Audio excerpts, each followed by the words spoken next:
હર હર મહાદેવ, જય દ્વારિકાધીશ। મારી YouTube channel Dipali જોશીમાં આપ સૌનું હું હાર્દિક સ્વાગત કરું છું। તો મિત્રો, આજના આ સુંદર વિડીયોમાં આપણે જાણવા જઈ રહ્યા છીએ કે આવનાર મંગલમય તહેવાર ગણેશ ચતુર્થી ક્યારે છે, તારીખ કઈ છે, ગણેશ ચતુર્થીનું મહાત્મય શું છે અને ભગવાન ગણપતિ દાદાની મૂર્તિ ઘરે લાવવા માટેનું શુભ મુહૂર્ત કયું છે કે ગણપતિ બાપાને ભક્તો પોતાના ઘરે લાવી અને પૂજા અને અર્ચના કરી શકે। તો આ દરેક વસ્તુ જાણવા માટે તમે આતુર હશો। જો આ વિડીયો તમને સારો લાગે તો ચેનલને લાઈક, શેર અને સબસ્ક્રાઇબ કરવાનું ભૂલશો નહીં। ધન્યવાદ। ભગવાન શિવ અને માતા પાર્વતીના પુત્ર એ ગણપતિ મહારાજ છે અને આપણા હિન્દુ ધર્મમાં ગણેશજીને પ્રથમ પૂજનીય દેવતા તરીકે માનવામાં આવે છે। ઘરમાં કોઈ પણ પ્રકારનું શુભ કાર્ય કરવાનું હોય તો સર્વપ્રથમ ગણપતિ દાદાને યાદ કરીએ છીએ અને દાદાની પ્રાર્થના કરીએ છીએ કે અમારા માંગલિક કાર્યમાં સૌ પ્રથમ સ્થાપના તમારી કરી અમારા ઉપર એવી કૃપા કરજો કે અમારું કાર્ય એ નિર્વિઘ્ન પૂર્ણ થઈ જાય। ભગવાન ગણેશ એ બુદ્ધિ, સુખ, સમૃદ્ધિ અને વિવેકના દાતા માનવામાં આવે છે। હિન્દુ ધર્મમાં ગણેશ ચતુર્થીનું વિશેષ મહત્વ છે। વૈદિક કેલેન્ડર મુજબ ગણેશ ચતુર્થી એ દર વર્ષે ભાદરવા મહિનાની શુક્લ પક્ષની ચતુર્થી તિથિએ ઉજવવામાં આવે છે અને આ તહેવાર એ ગણપતિ બાપ્પા એટલે કે ભગવાન ગણેશને સમર્પિત છે। શાસ્ત્રો અનુસાર આ દિવસે ભગવાનનો જન્મ થયો હતો। ભગવાનનો જન્મ એ ચતુર્થી તિથિએ સ્વાતિ નક્ષત્રમાં સિંહ લગ્નમાં અને બપોરના ટાઈમમાં થયો હતો। ત્યારથી જ ભગવાન ગણેશની સ્થાપના એ બપોરના સમયે કરવામાં આવે તો એ ખૂબ જ શુભ માનવામાં આવે છે। આજ ગણેશ ચતુર્થીના ખાસ અવસર પર લોકો ભગવાન ગણેશની સ્થાપના એ પોતાના ઘરમાં કે ઓફિસમાં કરે છે અને વિધિપૂર્વક તેમની પૂજા કરે છે અને એ પણ છે કે આ તહેવાર એ 10 દિવસ સુધી ચાલે છે। ચતુર્થી તિથિથી એમની શરૂઆત થાય છે અને અનંત ચતુર્દશી એટલે કે 14 સુધી બાપાનું પૂજન, અર્ચન અને ભોગ ધરાય છે અને ત્યાર પછી અનંત ચતુર્દશીના દિવસે ગણપતિ બાપાની મૂર્તિનું વિસર્જન કરવામાં આવે છે। ભગવાન ગણેશની સ્થાપના એ 1.5 દિવસ માટે, 3 દિવસ માટે, 5 દિવસ માટે કે 10 દિવસ માટે કરવામાં આવે છે। જે વ્યક્તિ પોતાના ઘરમાં જેવી સ્થિતિમાં હોય એ પ્રમાણે ગણપતિ દાદાનું પૂજન કરવામાં આવે છે અને ત્યાર પછી એનું વિસર્જન પણ કરવામાં આવે છે। જો મંદિરના જ ગણપતિની સ્થાપના કરી અને ગણેશ ચતુર્થીના દિવસે પૂજન કરેલું હોય તો એ ગણપતિ દાદાને ફરીથી મંદિરમાં જ રાખી દેવામાં આવે છે। જો બહારથી માટીની મૂર્તિ લાવી અને એની સ્થાપના કરવામાં આવેલી હોય તો એમનું વિસર્જન પણ કરવાનું રહે છે। એમને માટીની મૂર્તિઓ હોય એ એટલા માટે કે એમનું વિસર્જન પાણીમાં કરી દે તો એ મૂર્તિ એમાં ઓગળી જાય। જો માટીની મૂર્તિ ન હોય તો એ મૂર્તિઓ જ્યાં ત્યાં પડી રહે, કોઈના પગ અડે અને એનું ઉલટું ફળ આપણને પ્રાપ્ત થાય છે। તો કોઈ પણ રીતે ગણેશજીની સ્થાપના કરી શકો। ગણપતિ દાદાની સ્થાપના કરવાથી ઘરમાં રિદ્ધિ સિદ્ધિની પ્રાપ્તિ થાય છે, આરોગ્ય, ધન સંપત્તિ, પુત્ર પુત્રાદિ આવી અનેક વસ્તુની પ્રાપ્તિ થાય છે અને ગણેશ ચતુર્થીથી લઈને અનંત ચતુર્દશી સુધી 10 દિવસ વિધિ વિધાનપૂર્વક ભગવાનની પૂજા અને વિધિ કરવામાં આવે છે। સાચા મનથી પૂજા અને વિધિ કરવાથી જીવનમાં જે કંઈ દુઃખ અને સંકટ આવવાના હોય એ દુઃખ અને સંકટ દૂર થાય છે અને સુખ અને સમૃદ્ધિની પ્રાપ્તિ થાય છે। હવે આપણે જાણીએ કે ગણેશ ચતુર્થી 2024 ક્યારે છે। ભાદરવા મહિનાની ચતુર્થી તિથિ એ 6 સપ્ટેમ્બર 2024ના રોજ બપોરે 3 વાગે અને 2 મિનિટે શરૂ થાય છે અને આ જ તિથિ તારીખ 7 સપ્ટેમ્બરના રોજ સાંજે 5 અને 38 કલાકે સમાપ્ત થશે। આવી સ્થિતિમાં ઉદય તિથિ અનુસાર ગણેશ ચતુર્થીનો તહેવાર એ 7 સપ્ટેમ્બરના રોજ ઉજવવામાં આવશે. હવે આપણે જાણીએ કે ગણપતિ દાદાની સ્થાપના કરવા માટેનું શુભ મુહૂર્ત કયું છે.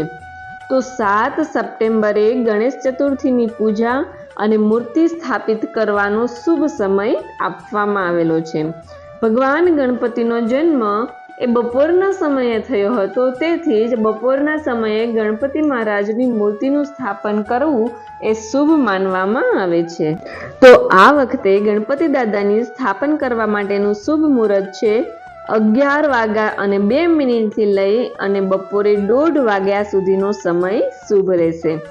આ દરમિયાન તમે ગણેશની મૂર્તિની સ્થાપના કરી શકો છો અને સાથે જ ભગવાન ગણેશની એવી માટીની મૂર્તિ સ્થાપિત કરવી જોઈએ કે જેની સૂંઢ એ જમણી બાજુ હોય, તેમાં પવિત્ર જનોઈનો દોરો હોવો જોઈએ અને સાથે ઉંદર પણ હોવો જોઈએ. મૂર્તિમાં ભગવાન ગણેશ બેઠેલી મુદ્રામાં હોવા જોઈએ. તેમજ ભગવાન ગણેશની મૂર્તિ એ ઘરના ઉત્તર અથવા તો ઉત્તર પૂર્વ ખૂણામાં સ્થાપિત કરવી જોઈએ. આ રીતે ગણપતિની મૂર્તિ પસંદ કરવાથી જીવનમાં સુખ, શાંતિ અને સમૃદ્ધિની પ્રાપ્તિ થાય છે. હવે આપણે જાણીએ કે ગણેશ ચતુર્થીનું મહત્વ શું છે. તો કે ગણેશ ચતુર્થીના દિવસે ભગવાન ગણેશની પૂજા કરવાથી સુખ અને સમૃદ્ધિ પ્રાપ્ત થાય છે અને સાથે જ વ્યક્તિને બધી જ પરેશાનીઓમાંથી મુક્તિ મળે છે, કાર્ય સિદ્ધ થાય છે. તેમજ ગણેશ ચતુર્થીના દિવસે ભગવાન ગણેશને ઘરમાં સ્થાપિત કરવાથી ભગવાન તમામ બાધાઓ દૂર કરે છે. અને સાથે જ એ વાત પણ જણાવી દઈએ કે ભગવાન ગણેશની પૂજા દરમિયાન તેને 21 દુર્વા અર્પણ કરવી જોઈએ. આવું કરવું એ ખૂબ જ શુભ માનવામાં આવે છે. દુર્વા અર્પણ કરતી વખતે શ્રી ગણેશાય નમઃ દુર્વાર્કુરમ સમર્પયામી આ મંત્રનો જાપ કરવો એ ખૂબ જ શુભ માનવામાં આવે છે. તો હવે આપણે જાણીએ કે ભગવાન ગણેશની સ્થાપના કેવી રીતે કરવી અને પૂજા વિધિ કેવી રીતે કરવી. ગણેશ ચતુર્થીના દિવસે સૌ પ્રથમ દરેક વ્યક્તિ પોતાના ઘરના ઉત્તર અથવા તો ઉત્તર પૂર્વ ભાગમાં ગણપતિ દાદાની સ્થાપના કરવી જોઈએ. ત્યાર પછી પૂજા સામગ્રી લઈ અને સૌ પ્રથમ શુદ્ધ આસન પર બેસો. પૂજા સામગ્રીમાં અબીલ, ગલાલ, દુર્વા, શમીપત્ર, લડ્ડુ, પુષ્પ, અક્ષત આવી અનેક વસ્તુઓથી ગણપતિ દાદાનું પૂજન કરી શકાય છે અને માત્ર દુર્વાથી પણ ગણપતિ દાદાનું પૂજન કરી શકાય છે. સૌથી પહેલા ગણેશ ભગવાનની સ્થાપના કરવા માટે એક બાજોટ લેવો. આ બાજોટ ઉપર સુંદર લાલ વસ્ત્ર બિછાવવું જોઈએ અને ચોખા એટલે કે અક્ષત લઈ અને બાજોટ ઉપર પાથરેલા લાલ વસ્ત્ર ઉપર એક સાથિયાનું નિશાન બનાવો અને ત્યાર પછી ગણપતિ દાદાને ત્યાં સ્થાપિત કરો. નવગ્રહ, 16 માતા આ દરેક વસ્તુ જો આપણાથી થતી હોય તો એ ત્યાં અક્ષતથી બનાવવી જોઈએ. ત્યાર પછી બાજોટના પૂર્વ ભાગમાં કળશની સ્થાપના કરવામાં આવે છે. આ કળશમાં પાણી ભરવામાં આવે છે. એની અંદર એક સિક્કો પણ રાખવામાં આવે છે. ત્યાર પછી એની ઉપર શ્રીફળ અને આસપાસમાં આસોપાલવના પાંદડા રાખી ગણપતિ દાદાના મંત્રો ઉચ્ચારણ સાથે એનું સ્થાપના કરવામાં આવે છે. પરંતુ કળશની સ્થાપના કરતી વખતે પણ ખાસ વાતનું ધ્યાન રાખવું કે અનાજ ઉપર જ કળશનું સ્થાપન કરવું જોઈએ. ત્યાર પછી દક્ષિણ પૂર્વ ભાગમાં દીવો જલાવવો જોઈએ અને આ દીપક જલાવતી વખતે શ્રી ગણેશાય નમઃ આ મંત્રનો જાપ કરવો જોઈએ. અન્ય કોઈ મંત્ર આવડે કે નહીં, પરંતુ સમગ્ર પૂજા દરમિયાન શ્રી ગણેશાય નમઃ આ મંત્રોનો જાપ જરૂર ને જરૂર કરવો જોઈએ. ત્યાર પછી પાણીના છાંટા પોતાના ઉપર પણ નાખવા અને આમ કરી સૌ પ્રથમ ભગવાન વિષ્ણુને પ્રણામ કરવા જોઈએ. ત્યાર પછી ભગવાન વિષ્ણુને પ્રાર્થના કરી 3 વખત આચમન કરી અને પોતાના મસ્તક ઉપર તિલક લગાવવું જોઈએ. અગર જો કોઈ પણ મંત્ર ન આવડે તો કંઈ નહીં, આવડે તો એ પ્રમાણે બોલો અને ન આવડે તો ઓમ ગંગ ગણપતયે નમઃ. આખી પૂજા દરમિયાન આ મંત્રનો જાપ પણ તમે કરી શકો. હાથમાં દુર્વા, ચોખા, પુષ્પ આ બધી જ વસ્તુઓ લઈ અને ભગવાન ગણપતિનું ધ્યાન ધરવું જોઈએ અને દરેક વખતે ભગવાન ગણપતિના મંત્રનો જાપ કરવો જોઈએ. ભગવાન ગણપતિ દાદાનું નામ એ આપણી જીભ ઉપર આ 10 દિવસ દરમિયાન જરૂર ને જરૂર રહેવું જોઈએ. પૂજાની શરૂઆતથી લઈ અને અંત સુધી ગણપતિ દાદાને જરૂર યાદ કરવા જોઈએ.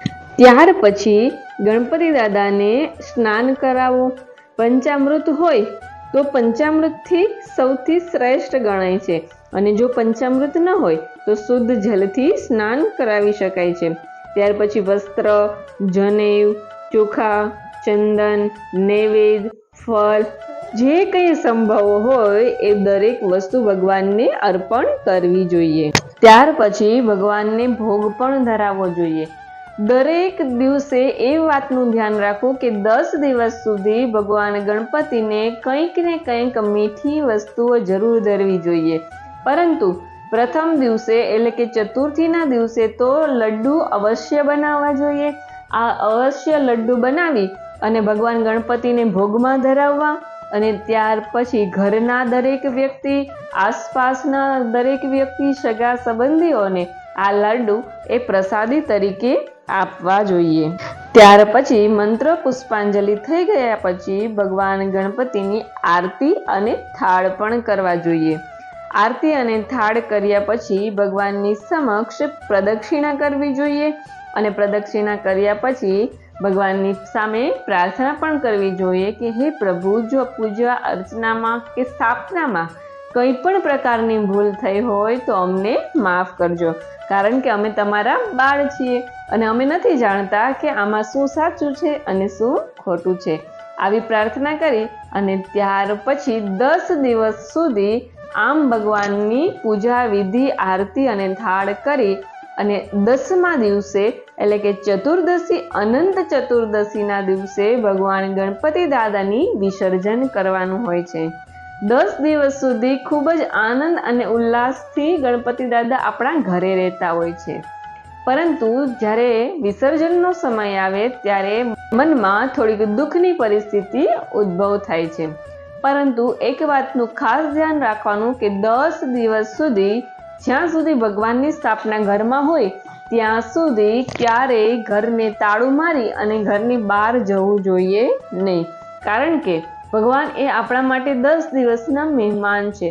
જો આપણી ઘરે કોઈ મહેમાન આવ્યું હોય તો આપણે એને છોડી અથવા તો એની ઉપર તાળું મારી અને ક્યાંય જતા નથી. ઘર હંમેશા ખુલ્લું રહેવું જોઈએ અને કોઈનું કોઈ વ્યક્તિ એ ઘરે જરૂરથી રહેવું જોઈએ.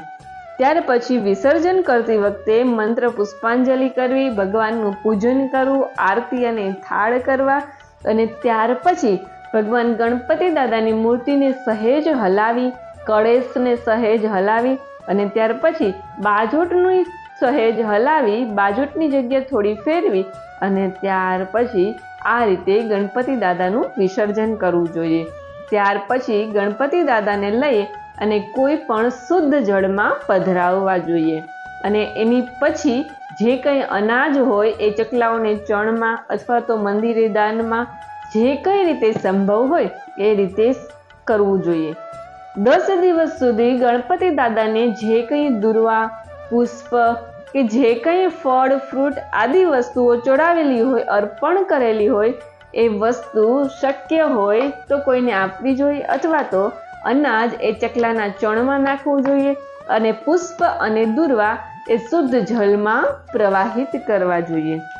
તો આવી જ રીતે સુંદર અને વ્યવસ્થિત રીતે ગણપતિ દાદાની સ્થાપના કરી, પૂજન અને અર્ચન કરી બાપાની કૃપા એ મેળવી શકાય છે. જો આ વિડીયો તમને સારો લાગે તો ચેનલને લાઈક, શેર અને સબસ્ક્રાઈબ કરવાનું ભૂલશો નહીં. ધન્યવાદ.